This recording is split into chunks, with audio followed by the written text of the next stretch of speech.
Hari ini kita di Sragen beserta Mas Amun, petani porang yang sudah 4 tahun menanam.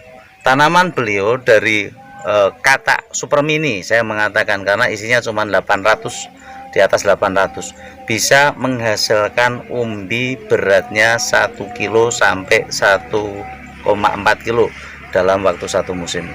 Bagaimana caranya? Simak terus.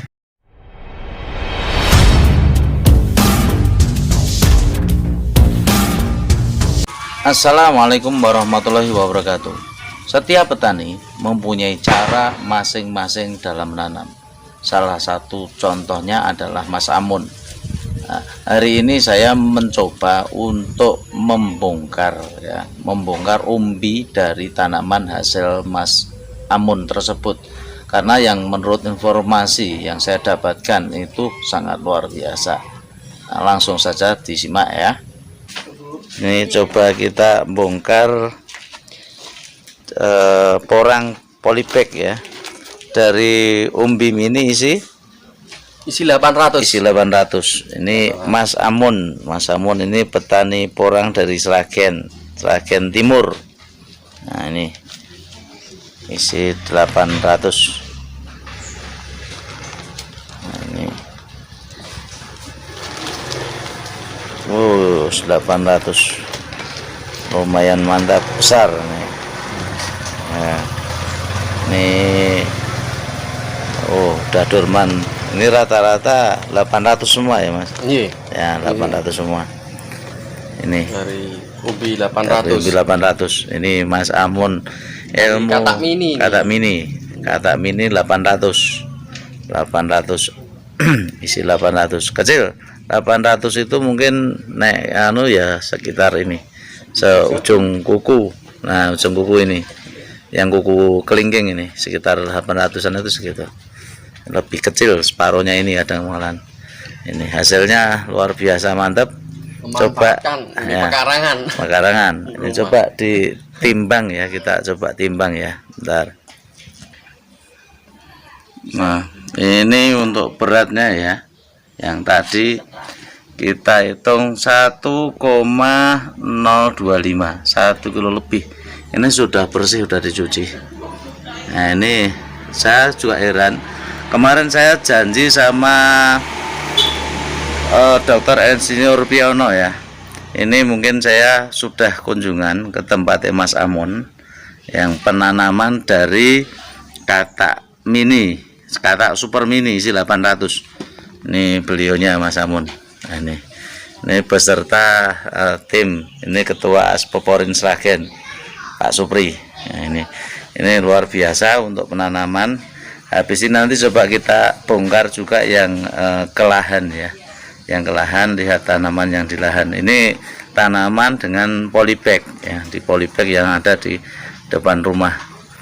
Ini nanti kita tanya-tanya ilmunya bagaimana, cara penanamannya yang bagus bagaimana.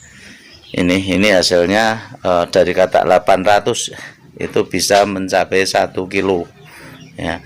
Di atas langit tentunya masih ada langit. Setiap orang mempunyai ilmu yang berbeda-beda. Jangan merasa bahwa ilmu kita tertinggi. Tentunya dengan kita berbagi pengalaman akan mendapatkan hasil yang lebih maksimal. Nih, coba kita lihat yang ke lahan dulu. Ini coba kita di lahan ya. Ada ini tanaman yang di sini rata-rata sudah dorman semua. Cuman ini tidak ada ini umbi yang kelihatan ya ini. Oh, ini enten ya. Ini ada. Ini ya. Sini. Niki wae. Niki kita. Niki. Itu kan terlalu kelihatan. Ini itu. Jarak tanamnya kan. Ya, ini jarak tanam. Terus untuk nanti kita coba ngobrol sama Mas Amun. Ini pupuknya pakai apa, caranya bagaimana? Karena ini penanaman yang luar biasa menurut saya. Nah, ini pakai ya. Ini media yang jelas sekam. Nanti kompos sekam. Sekam sama abu sekam ya. Ini mungkin agak kelihatan teksturnya di sini tanahnya. Nah, ini tanahnya sebenarnya kita lihat tanah ini bukan tanah ada tanah liat, pasirnya mungkin sedikit ya, sedikit tanah hitam lengket. Hitam lengket. Nah ini umbinya ya. Umbinya ya rata-rata seperti tadi. Ini juga 800 up ya Mas? Nggih, 800 up. Nah ini juga boleh dari kata 800 up. Kata mini. Kata super mini. Nggih, mini. Super mini. Nanti ada yang kata yang 1500 up. Nah itu ada yang di lahan sebelah sana. Ini lahannya itu belum pada durman, belum berani bongkar. Kalau yang ini dari umbi 2 on sampai setengah. Nah, ini kalau yang di sini blok ini memang dari kata ya. Boleh ditimbang lagi. Ini untuk hasil umbinya, ini cenderung naik dilihat umbi yang di sini itu mulus-mulus. Nah ini tadi saya sempat ngobrol ya, kenapa umbinya mulus, kenapa tidak mulus. Ini merupakan sebuah masukan lagi bagi kami. Mungkin bisa juga nanti disimak untuk para petani-petani pemula ya. Rata-rata ini umbi yang ditanam Mas Amun ini beberapa musim ya. Tadi saya sudah sempat wawancara dengan beliaunya. Pada dasarnya Mas Amun ini penanamannya yakni ke tahun ini ialah tahun keempat beliau menanam tanaman porang. Keluh kesahnya luar biasa, yang dulu pernah ditentang oleh orang tua untuk saudara atau juga tetangga-tetangganya ya, sekarang baru berbuah manis. Ini semua tetangga ikut menanam berkat jasanya Mas Amun. Nah ini untuk pertama kali di daerah sini rata-rata Mas Amun lah untuk pelopornya. Nah ini untuk pupuk. Nah, ini tadi berbicara untuk masalah tekstur. Ini tekstur buah itu rata-rata kenapa nggak Mas Amun itu mulus. Nah ini beratnya ya, ini hampir malahan sangat luar biasa. Dari kata 800 bisa dilihat 1,4 ya, hampir 1,5 kilo. Ini satu musim. Sayangnya di sini Mas Amun, mohon maaf sekali karena dulunya tidak, dalam artian memang tidak mempunyai dokumentasi dari bibitnya kayak apa. Tadi saya sempat minta foto, ada nggak untuk dokumentasi dari yang dulunya. Saya ada foto. Nah ini fotonya yang ini.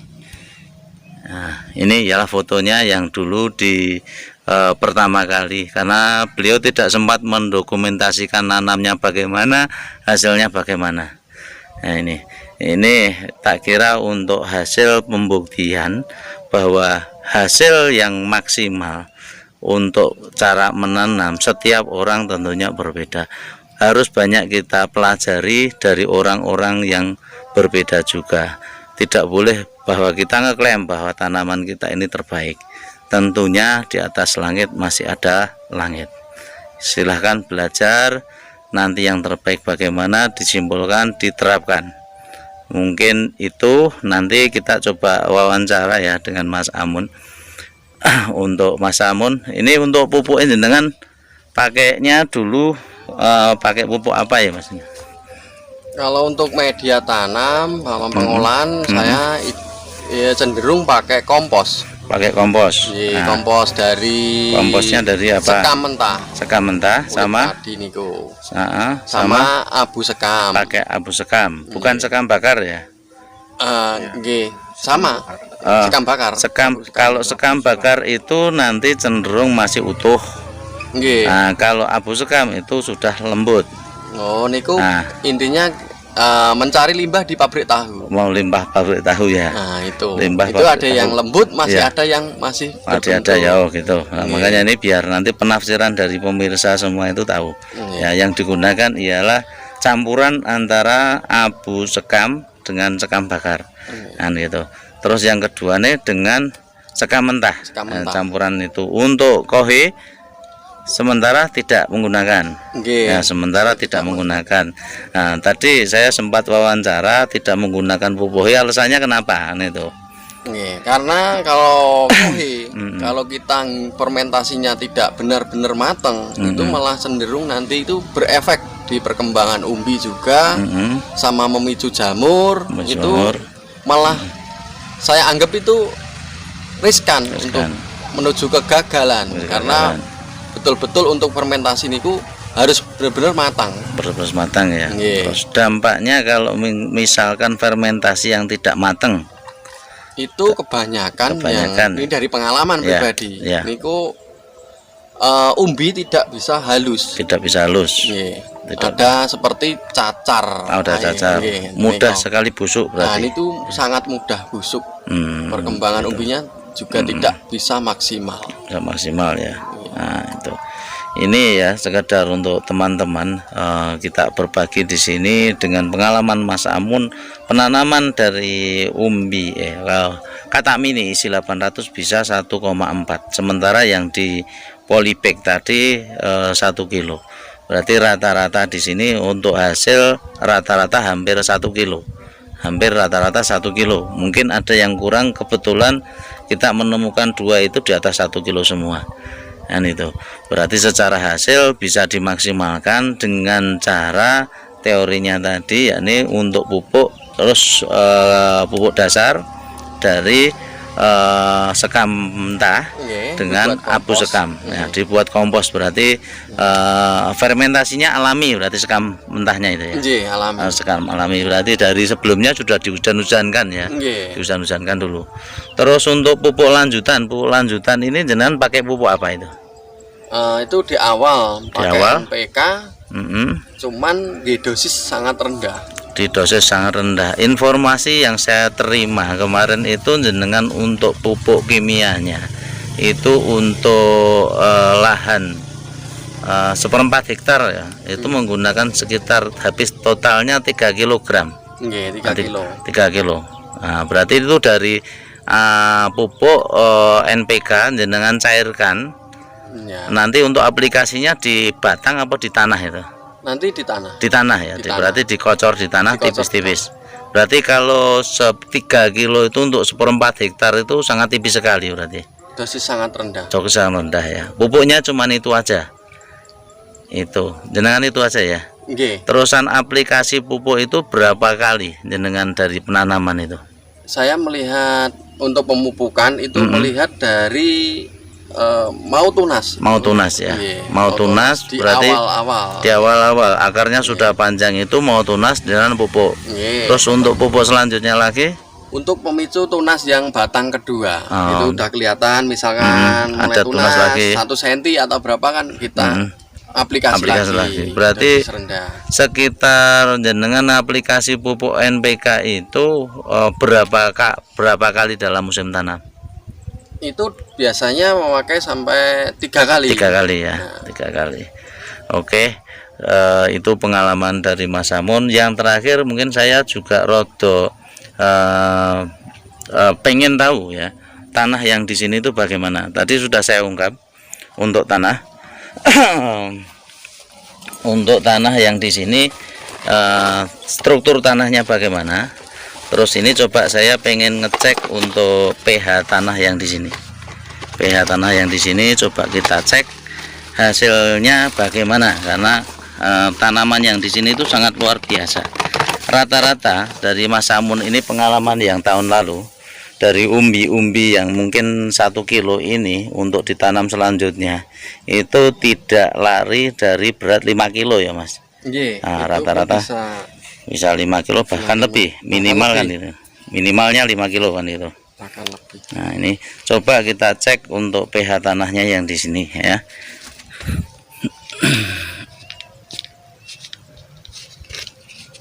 Ini tanahnya sebenarnya bukan tanah yang baik banget, karena saya lihat di sini itu tanahnya berpasir, berbatu, bukan berpasir. Berbatu, tanah liat tapi berbatu. Nah ini ya, ini pH-nya masih berjalan. Nah ini 5,5, pH-nya 5,5. Ini pH 5,5 ini saya masih di atas rata-rata ya, dari rata-rata tanah yang saya temukan. Ini karena pH yang saya temukan rata-rata itu kalau yang tanahnya baik itu paling 5, itu udah lumayan baik. Tapi kalau di sini nanti ini pH bisa mencapai 5,5, ini drop. Ini pH-nya di sini drop, ini 4. Ya, 4. Nah, ada 5,5, ada 4. Terus di sini lagi ya.